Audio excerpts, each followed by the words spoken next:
Hello friends, good morning. നമ്മുടെ എല്ലാ T V സീരിയലിലേക്ക് എല്ലാവർക്കും സ്വാഗതം. അങ്ങനെ അമല അപർണയെ വിളിച്ചിട്ട് അവിടെ നിന്ന് അങ്ങോട്ടേക്ക് പോവുക കേട്ടോ. നീ പറഞ്ഞൊന്നും തിരുത്തി പറയാനുള്ള ഇടവരരുതെന്ന് പ്രാർത്ഥിച്ചോളാൻ പറഞ്ഞു. അതും കഴിഞ്ഞ് പിന്നെ കാണിക്കുന്നതെന്ന് പറഞ്ഞിട്ടുണ്ടെങ്കിൽ നമ്മുടെ അബി ഇങ്ങനെ ജാനകിയുടെ അടുത്തേക്ക് വരുക. ജാനകി ആണെങ്കിലും നല്ല മയക്കത്തിൽ കിടക്കല്ലേ. അപ്പോൾ അബി വന്നിങ്ങനെ നിൽക്കുന്നു. നേഴ്സ് തിരിഞ്ഞു നോക്കിയപ്പം ഇതുവരെ കണ്ണൊന്നും തുറന്നില്ലേ എന്ന് അബി ചോദിച്ചു. ബോധം ഇതുവരെ തെളിഞ്ഞിട്ടില്ല എന്ന് നേഴ്സ് പറയാം. എന്തെങ്കിലും പ്രതികരണം ഉണ്ടായാലോ ഒന്ന് വിളിച്ചു നോക്കാൻ പറഞ്ഞു. അങ്ങനെ അബി ജാനകിയെ വിളിക്കുക. നിന്റെ അബിയേട്ടനെ വിളിക്കുന്നത് ജാനകി എന്നും പറഞ്ഞു. അപ്പോൾ ഡോക്ടർ എന്തെങ്കിലും പറഞ്ഞായിരുന്നോ എന്ന് അബി ഇങ്ങനെ ചോദിക്കുമ്പം ഡോക്ടർ കൺസൾട്ടിങ് റൂമിലുണ്ട്, പോയി ചോദിക്കാൻ പറഞ്ഞു. അങ്ങനെ നമ്മുടെ അബി നേഴ്സ് അവിടെ നിന്ന് പറഞ്ഞു വിട്ടു. അബി ഡോക്ടറുടെ അടുത്തേക്ക് ചെന്നു.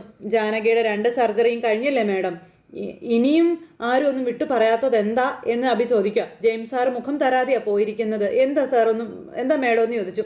അപ്പോൾ ബ്രെയിനിൽ ക്ലോട്ട് ചെയ്ത ബ്ലഡ് പൂർണ്ണമായി മാറ്റാൻ കഴിഞ്ഞിട്ടില്ല എന്നും അതങ്ങനെ തന്നെ നില തുടർന്നുകൊണ്ടിരിക്കുകയാണെന്ന കാര്യങ്ങൾ ഇങ്ങനെ ഈ ഡോക്ടർ പറയുക കേട്ടോ. അത് അലിയിച്ചു മാറ്റാനുള്ള ശ്രമമാണ് ഇപ്പോൾ നടന്നുകൊണ്ടിരിക്കുന്നത്. 2 സർജറിയും മെഡിസിനും കൂടി ആകുമ്പോൾ ഉടനെ കണ്ണ് തുറക്കാനുള്ള സാധ്യതയും കാര്യങ്ങളും ഒക്കെ കുറവാണെന്ന കാര്യവും ഡോക്ടർ പറഞ്ഞു. അവളുടെ ആരോഗ്യനില നിങ്ങൾക്ക് മനസ്സിലാകുന്നതല്ലേ. ആശ്വാസവാക്കുകളല്ല മേഡം എനിക്ക് വേണ്ടത്. ജാനകി ഇപ്പം കടന്നു പോകുന്ന അവസ്ഥയെക്കുറിച്ചാണ് എനിക്ക് അറിയേണ്ടതെന്നുള്ള കാര്യം ഇങ്ങനെ പറഞ്ഞു. സത്യം ഒന്ന് തുറന്നു പറയാൻ പറഞ്ഞു.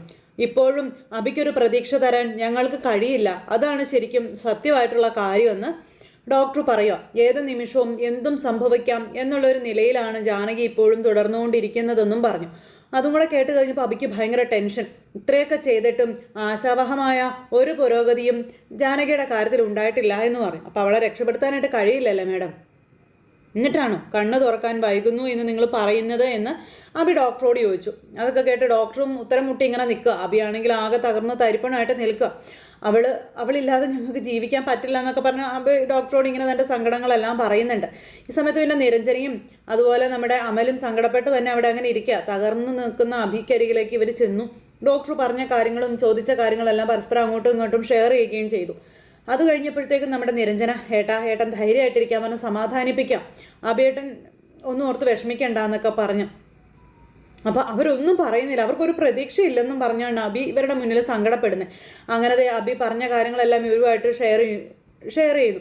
ആ സമയത്ത് പൊന്നു അമ്മ എവിടെയെന്ന് ചോദിക്കുമ്പോൾ ഞാൻ എന്ത് പറഞ്ഞു അവളെ ആശ്വസിപ്പിക്കും എന്നും ചോദിച്ചുകൊണ്ടാണ് അബി കരയുന്നത്. അപ്പോഴേക്കും നിരഞ്ജനയ്ക്കും കയ്യിൽ നിന്ന് പോയി. നിരഞ്ജനയും ഭയങ്കര കരച്ചിൽ. അബിയേട്ടൻ ഇങ്ങനെ കരയില്ല അബിയേട്ടാന്ന് പറഞ്ഞ് വീണ്ടും വീണ്ടും പറഞ്ഞ് ഇങ്ങനെ നിരഞ്ജന കരഞ്ഞുകൊണ്ടിരിക്കുക.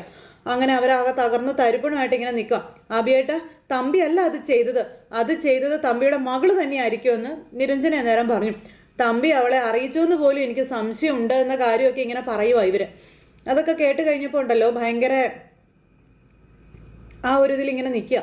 അപ്പം എങ്ങനെ ജനിച്ചതാണെങ്കിലും അവരുടെ മകളല്ലേ ജാനിയടത്തി, തമ്പിയുടെ മനസ്സ് അതിനനുവദിക്കില്ല എന്നാണ് നിരഞ്ജന പറയുന്നത്. പക്ഷെ അബിക്ക് അപ്പോഴും തമ്പിയെ തന്നെയാണ് സംശയം. ആര് ചെയ്താലും എനിക്ക് നഷ്ടപ്പെടാനുള്ളതൊക്കെ എനിക്ക് നഷ്ടപ്പെട്ടില്ലേ എന്ന് ചോദിക്കുക. സമയത്ത് നമ്മുടെ അബി ഡോക്ടർ എന്താ പറഞ്ഞത്, കൃത്യമായിട്ട് എന്താ പറഞ്ഞു എന്ന് പറ അബിയേട്ട. അപ്പോൾ ഏത് നിമിഷവും എന്തും സംഭവിക്കാമെന്നാണ് ഡോക്ടർ പറഞ്ഞിരിക്കുന്നതെന്ന് അബി അന്നേരം പറയുക. ഇത് കേട്ടപ്പോൾ അവർക്ക് അതിനേക്കാളും വലിയ സങ്കടവും ദുഃഖവും കേട്ട് അവരിങ്ങനെ നിൽക്കുന്നു. ജാനകിയെ അവർ കൈവിട്ടോട്ടെ, പക്ഷേ അബി കൈവിടില്ല. അബിക്ക് അവളെ കൈവിട്ട് കളയാൻ പറ്റില്ല, വിടാൻ എനിക്ക് ഈ ജന്മം പറ്റില്ലടാ എന്നൊക്കെ പറഞ്ഞ് ഭയങ്കര കരച്ചിൽ അബി.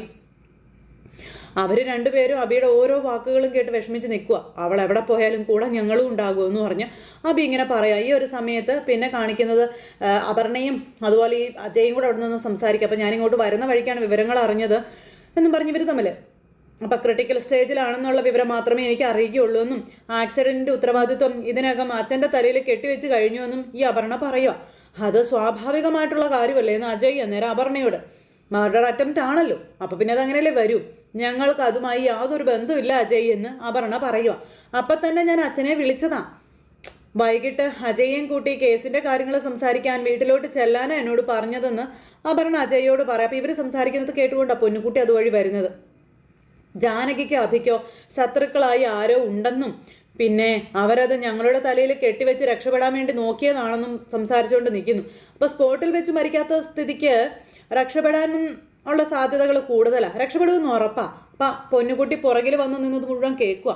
വലിയൊരു ആക്സിഡൻ്റ് ആണെന്നാണ് കേട്ടത് എന്നൊക്കെ ഇങ്ങനെ പറയണം. അപ്പോഴത്തേക്കും പൊന്നുവിന് ഭയങ്കര ടെൻഷനായി. കേസ് പരിഗണിക്കുന്നത് നീട്ടിവെക്കാൻ സാധ്യത വല്ലതും ഉണ്ടോ അജയ് എന്ന് ചോദിക്കുമ്പം അത് വാദിഭാഗത്തിൻ്റെ നീക്കം പോലെ ഇരിക്കുമെന്ന കാര്യം അജയ് അന്നേരത്തേക്കും പറയും കേട്ടോ. ജാനയടുത്ത് മരണമായി മല്ലടിച്ച് ഹോസ്പിറ്റലിൽ കിടക്കുമ്പോൾ കേസല്ലല്ലോ വലിയ കാര്യം. അപ്പോഴത്തേക്കും ചെറിയച്ചാ എന്നും പറഞ്ഞ് കൊച്ചു പിന്നിൽ നിന്ന് വിളിച്ചു. അപ്പോഴത്തേക്കും രണ്ടുപേരും അയ്യടാ നായി ഇങ്ങനെ നിൽക്കുക കേട്ടോ. പക്ഷെ ഉള്ളിൽ വലിയ സങ്കടങ്ങളും കാര്യങ്ങളൊന്നും ഇല്ല. കൊച്ചന്നേരത്തേക്ക് അജയുടെ അടുത്തേക്ക് വന്നു. അജയ് ചെറിയച്ചാ, പൊന്നുവിൻ്റെ അമ്മയ്ക്ക് എന്താ പറ്റിയതെന്ന് കൊച്ചു വന്ന് ചോദിക്കാം. അപ്പോഴത്തേക്ക് അജയ് ഒന്നും മിണ്ടാതെ ഇങ്ങനെ നിൽക്കുക. പൊന്നുവിൻ്റെ അമ്മ ഹോസ്പിറ്റലിലാണ് അജയ്. ചെറിയച്ചൻ പറ, പൊന്നു അത് കേട്ടു, പറയാൻ പറഞ്ഞു. അപ്പോൾ ഇവളോട് ഇതൊന്നും പറഞ്ഞില്ലായിരുന്നു എന്ന് ചോദിച്ചു അജയ്. അപ്പോൾ ആരും പറഞ്ഞില്ല. പറ ചെറിയച്ച പറ, എനിക്ക് എൻ്റെ അമ്മയെ കാണണം എന്ന് പറഞ്ഞിങ്ങനെ പറയുക കേട്ടോ. അപ്പോൾ പൊന്നുവിനെ അമ്മയുടെ അടുത്തേക്ക് കൊണ്ടുപോ എന്നും പറഞ്ഞ് ഭയങ്കര ഇതായിട്ട് ഇങ്ങനെ പറയണു. അപ്പം നിൻ്റെ അമ്മയ്ക്ക് ഒന്നും പറ്റിയിട്ടില്ല, നീ കരയാതിരിക്കാൻ പറഞ്ഞു അപർണ. അപ്പോഴത്തേക്ക് മഞ്ജു വന്നു. പൊന്നുവിൻ്റെ അമ്മ ഹോസ്പിറ്റലിലാണെന്ന് അജയ് ചെറിയച്ചൻ ഇപ്പോൾ പറഞ്ഞല്ലോ. എൻ്റെ പൊന്നു ദൈവമേ, നിങ്ങൾ അവളോട് ഇത് പറഞ്ഞോ എന്നും ചോദിച്ചുകൊണ്ട് മഞ്ജു ചോദിച്ചു. പൊന്നുവിന് അമ്മയെ കാണണം എന്ന് പറഞ്ഞ് ഭയങ്കര കരച്ചിൽ. ആരെങ്കിലും പൊന്നുവിന് അമ്മയുടെ അടുത്തേക്ക് കൊണ്ടുപോകാൻ പറഞ്ഞു. ഇങ്ങനെ കരയുമ്പോൾ അവിടെ ചെല്ലുമ്പോൾ നിൻ്റെ അമ്മയൊന്നും അവർ കാണിക്കുകയല്ല എന്നൊക്കെ പറഞ്ഞു. അന്നേരം എനിക്ക് എൻ്റെ അമ്മയെ കാണണം എന്നും പറഞ്ഞുകൊണ്ട് ഭയങ്കര കരച്ചിൽ കൊച്ച്. അപ്പോൾ മഞ്ജു ചോദിച്ചു, നിങ്ങൾ എന്ത് പണിയാണ് കാണിച്ചേ, എന്തിനാ ഇപ്പോൾ കുഞ്ഞിനോട് അത് പറഞ്ഞേ എന്ന് ചോദിക്കുമ്പോൾ എപ്പോഴാണെങ്കിലും ഇവൾ അറിയണ്ടേ, ഇവളുടെ അമ്മയെ പോയി കാണേണ്ടതും അല്ലേ എന്നാ പറഞ്ഞ. എൻ്റെ അമ്മയ്ക്ക് എന്ത് പറ്റി ചെറിയമ്മേ എന്നൊക്കെ കൊച്ചു ചോദിച്ചു. പൊന്നു ദേ, നിൻ്റെ അമ്മയ്ക്ക് അങ്ങനെ പേടിക്കാനുള്ള വിഷയവും കാര്യങ്ങളൊന്നുമില്ല. കാറിൽ പോകുമ്പോൾ ഒരു വണ്ടി വന്ന് പിന്നിലിടിച്ചു, അത്രേ ഉള്ളൂ എന്ന് പറഞ്ഞു. കൊച്ചിൽ നിന്ന് ഭയങ്കര കരച്ചിലെന്ന് പറഞ്ഞാൽ ഭയങ്കര കരച്ചിൽ. അപ്പോൾ മോള് കരച്ചിലൊക്കെ നിർത്തി പറയുന്നൊന്ന് വിശ്വസിക്കുന്നു പറഞ്ഞുകൊണ്ട് അപർണ കൊച്ചിനെ സമാധാനിപ്പിക്കുക. കൊച്ചു കരച്ചിൽ. പൊന്നുവൻ ഇപ്പം അമ്മയെ കാണണം എന്നും പറഞ്ഞു. ഞാൻ കുറച്ച് കഴിഞ്ഞിട്ട് അങ്ങോട്ട് പോകുന്നുണ്ട്, അപ്പോൾ കൊണ്ടുപോകാൻ കേട്ടോ പൊന്നു എന്ന് പറഞ്ഞു. അജയ് തലയൂരി അവിടെ നിന്ന് അങ്ങ് പോയി. അപ്പോൾ അപർണയോടായി കൊച്ച്, എനിക്ക് എൻ്റെ അമ്മയെ കാണണം എന്നും പറഞ്ഞു. പൊന്നു നിനക്ക് പറഞ്ഞാൽ മനസ്സിലാകില്ലേ എന്ന് ചോദിച്ചുകൊണ്ട് അപർണ, നിന്നെ അവിടെ കൊണ്ടുപോയാൽ നിനക്ക് നിൻ്റെ അമ്മയെ കാണാൻ പറ്റില്ല, പറയുന്നൊന്ന് കേൾക്കാൻ പറഞ്ഞപ്പോഴത്തേക്കും പൊന്നു ഭയങ്കര കരച്ചിൽ. മഞ്ജുവിനോട് കൊച്ചിനെ സമാധാനിപ്പിക്കാൻ പറഞ്ഞിട്ട് അപർണ ഒരു പോക്ക് അങ്ങ് പോയി. മഞ്ജു പിന്നെ കൊച്ചിനെ ഇരുന്ന് സമാധാനിപ്പിക്കാൻ, എൻ്റെ പൊന്നുമോള് കരയല്ലേ എന്നും പറഞ്ഞ് മഞ്ജു ചേർത്ത് പിടിക്കാട്ടോ കുഞ്ഞിനെ. അപ്പോഴത്തേക്കും പിന്നെ ഹോസ്പിറ്റലിൽ അബി അവരൊക്കെ നിൽക്കുന്നതാണ് കാണിക്കുന്നത്. അപ്പോഴത്തേക്ക് അങ്ങോട്ടേക്ക് ഓടി വന്നു നമ്മുടെ പ്രഭാവതി. എന്താ എൻ്റെ മോൾക്ക് പറ്റിയെന്ന് ചോദിച്ച്, നീ അവളെ കണ്ടോ അവൾ കണ്ണ് തുറന്നോ അബി എന്നൊക്കെ ചോദിച്ച് അമ്മ വന്ന് അബിയോട് ചോദിക്കുന്നുണ്ട്. പേടിക്കാനൊന്നും ഇല്ലെന്ന് അമ്മയോട് പറ മോനെ എന്നും പറഞ്ഞുകൊണ്ട് ഭയങ്കര കരച്ചില്ല അമ്മ. അത് കേട്ട സമയത്ത് എനിക്കൊന്നും പറയാൻ കഴിയുന്നില്ല അമ്മയെന്നും പറഞ്ഞുകൊണ്ട് ഇങ്ങനെ നമ്മുടെ അബി പറയുമോ, അവളൊന്ന് കണ്ണ് തുറന്ന് കണ്ടാൽ മതിയായിരുന്നു, എനിക്ക് വേറെ ഒന്നും വേണ്ടായിരുന്നു എന്നും പറഞ്ഞ് ഭയങ്കര കരച്ചിൽ. ആ ഒരു സമയത്ത് അമലും വല്ലാണ്ടായിട്ട് നിൽക്കുക. ഞാൻ പറഞ്ഞതാ നമുക്ക് ഒന്നിച്ച് പോകാം, നമ്മൾ കേൾക്കാതെ പോയതാ. അപ്പം നിരഞ്ജന എന്നോട് കാര്യങ്ങളൊക്കെ പറഞ്ഞു എന്ന് പറയുമ്പോൾ അമ്മ അവിടെ ഇരിക്കുക അമ്മയെന്ന് പറഞ്ഞ് അമൽ വിളിച്ചിരുത്തുക. ആരാ ഈ ചതി ചെയ്തത്, ആരാ എൻ്റെ മോളെ ഇങ്ങനെ ചെയ്തത് എന്നൊക്കെ ചോദിച്ചുകൊണ്ട് ഇങ്ങനെ പ്രഭാവതിയോട് ഇന്ന് ഭയങ്കര കരച്ചിൽ. ഈ സമയത്ത് പൊന്നുവിൻ്റെ കോള് വന്നു അബിക്ക്. ഹലോ അച്ഛാ, എനിക്ക് എൻ്റെ അമ്മയെ കാണണമെന്നും പറഞ്ഞുകൊണ്ട് പൊന്നു ഒരൊറ്റ കരച്ചിൽ. അച്ഛൻ വന്ന് പൊന്നുവിനെ അമ്മയുടെ അടുത്തേക്ക് കൊണ്ടുപോകുമെന്നും പറഞ്ഞുകൊണ്ട് ഇങ്ങനെ കരയുമ്പോഴത്തേക്കും അബി വല്ലാണ്ടായിട്ടോ. എൻ്റെ മോളോട് ആരാടാ ഇതൊക്കെ പറഞ്ഞേ എന്നാൽ അമലിനോട് ചോദിക്കുക. അത് ആരെങ്കിലും സംസാരിക്കുന്നത് പൊന്നു കേട്ടതാവും ഏട്ടാ എന്ന് അമലിങ്ങനെ പറഞ്ഞു കേട്ടോ. അപ്പോഴത്തേക്കും അബിയുടെ കയ്യിൽ നിന്ന് പിന്നെയും പോയി. ആ സമയത്ത് അബിയാണ് കൊച്ചിനെ സമാധാനിപ്പിക്കാൻ വല്ലാണ്ട് പെടാപ്പാട് പെടുക. അപ്പോഴത്തേക്കും കൊച്ച് അമ്മയെ കാണണം എന്ന് പറഞ്ഞ് ഭയങ്കര കരച്ചില്ല. അപ്പോൾ മോള് സങ്കടപ്പെടാതിരിക്കുക, അമ്മയ്ക്ക് ഒന്നും ഇല്ലടാ, അമ്മയ്ക്കൊരാപത്തും വരില്ല, എൻ്റെ പൊന്നുമോള് കരയാതിരിക്കാനൊക്കെ അബി കുഞ്ഞിനെ പറഞ്ഞ് സമാധാനിപ്പിക്കുന്നു. അമ്മയ്ക്ക് വേറെ പ്രശ്നമൊന്നും ഇല്ല എന്നൊക്കെ പറഞ്ഞു. അമ്മ ചെറിയച്ഛനോട് പറ എന്നെ വന്ന് കൊണ്ടുപോകാൻ പറ അച്ഛാ എന്ന് പറഞ്ഞു. ഞാൻ പറയാമെന്നും പറഞ്ഞു അബി ഫോൺ കട്ട് ചെയ്തു. അത് കഴിഞ്ഞ് പൊന്നു എന്താ പറഞ്ഞേ എന്ന് അബിയോട് അമൽ ചോദിക്കുമ്പോൾ ഞാൻ എന്താണ് എൻ്റെ മോളെ പറഞ്ഞ് സമാധാനിപ്പിക്കേണ്ടതെന്ന് ചോദിക്കുക. അച്ഛാന്നും പറഞ്ഞ് വീണ്ടും കൊച്ച് അവിടെ കിടന്ന് വിളിച്ചുകൊണ്ടിരിക്കുക. ഈ സമയത്ത് അച്ഛനിപ്പോൾ വരും എന്നും പറഞ്ഞുകൊണ്ട് പൊന്നു നമ്മുടെ മഞ്ജുവിനോട് പറഞ്ഞു. അപ്പോൾ അവൾ അമ്മയെ കാണാൻ കിടന്ന് ശാഠ്യം പിടിക്കുക അമ്മ അവിടെയെന്നും പറഞ്ഞുകൊണ്ട് പ്രഭാവതിയോട് പറയാം. അവളെ എങ്ങനെ ഇങ്ങോട്ട് കൊണ്ടുവരും മോനെ എന്ന് അമ്മ മോനോട് ചോദിക്കുമ്പോൾ അവളെ പറഞ്ഞ് ആശ്വസിപ്പിക്കാൻ അവിടെ ആരും ഇല്ല അമ്മയെന്നും പ്രഭാവതിയോട് അമ്മ പറയുക കേട്ടോ. അമ്മ ഒന്ന് വീട്ടിലേക്ക് ചെല്ലമ്മയെന്ന് പറഞ്ഞു. ജാനകിയുടെ ഈ ഒരു അവസ്ഥയിൽ പൊന്നുവൻ ഇങ്ങോട്ട് കൊണ്ടുവരാൻ പറ്റുന്നതല്ല അമ്മയെന്ന് പറയുമ്പോൾ അമ്മയൊന്ന് വീട്ടിലേക്ക് ചെല്ലമ്മേ, അതല്ലാതെ മറ്റൊരു വഴിയും നമുക്ക് മുന്നിലില്ല എന്ന് നമ്മുടെ അമലും പറഞ്ഞു. അപ്പം ഞാൻ പോകാം, എനിക്ക് ജാനകി ഒന്ന് കണ്ടാൽ മാത്രം മതിയെന്നും പ്രഭാവതി പറഞ്ഞു. അതൊന്നും നടക്കില്ല അമ്മേ, ഞാൻ തന്നെ ഒരുപാട് നിർബന്ധിച്ചിട്ട് എന്നെ ഒന്ന് കാണാൻ സമ്മതിച്ചതെന്നുള്ള കാര്യം അബി പറയുക.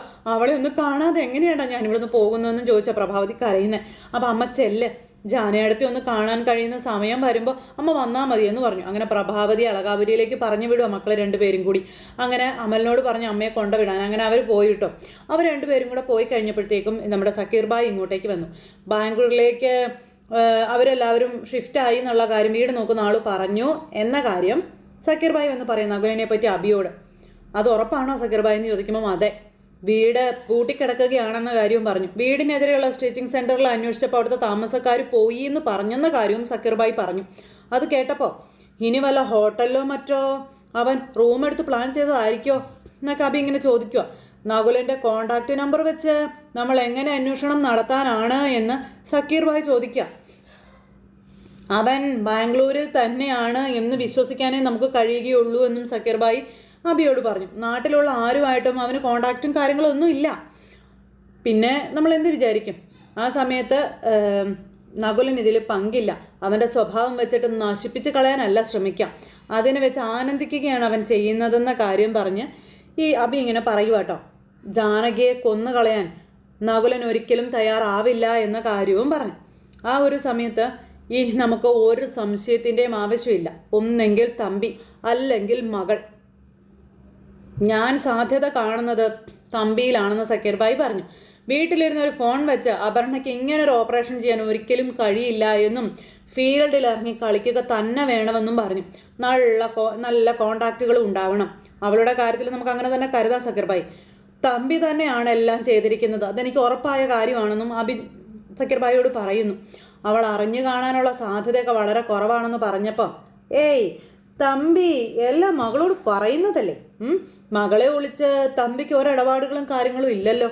അപ്പം ജാനകി മകളാണെന്നുള്ള സത്യം തമ്പി അപർണയോട് പറഞ്ഞിട്ടുണ്ടെന്നുള്ള കാര്യം നിങ്ങൾ കരുതുന്നുണ്ടോ എന്ന് അന്നേരം അബി ചോദിച്ചു. ഒരിക്കലും അയാൾ അത് പറയില്ലല്ലോ. എന്തായാലും ഇത് തയ്യാറാക്കിയിരിക്കുന്നത് അയാൾ തന്നെയാണെന്ന് പറഞ്ഞു. അവനെ വെറുതെ വിടാൻ പാടില്ലെന്നും അവർ രണ്ടുപേരും കൂടെ തീരുമാനിക്കുക. അമലിനെ ഞാൻ തടഞ്ഞു നിർത്തിയിരിക്കുകയാണ്. തമ്പിയാണ് തൻ്റെ അച്ഛനെന്ന് ലോകം അറിയാൻ ജാനകി ആഗ്രഹിക്കുന്നില്ലാത്തത് കൊണ്ട് മാത്രമാണ് ഇപ്പം ഇങ്ങനെയൊക്കെ പോകുന്നത്. അപ്പോൾ അപർണയെ ഈ വിവരങ്ങൾ അറിയിക്കണമെന്നുള്ള കാര്യം സക്കീർ ഭായ് പറയുകയും ചെയ്തു കേട്ടോ. അപ്പോൾ അങ്ങനെയൊക്കെയുള്ളൊരു സിറ്റുവേഷനും കാര്യങ്ങളൊക്കെ കാണിച്ചുകൊണ്ടാണ് ഇന്നത്തെ നമ്മുടെ കഥ അവസാനിച്ചിട്ടുള്ളത്. അപ്പോൾ എല്ലാവരും കാത്തിരുന്ന് കാണണേ. എല്ലാവർക്കും നല്ലൊരു ദിവസം ആശംസിക്കുകയാണ് കേട്ടോ. അപ്പോൾ വീണ്ടും കാണുന്നത് വരെ എല്ലാവർക്കും ടാറ്റാ.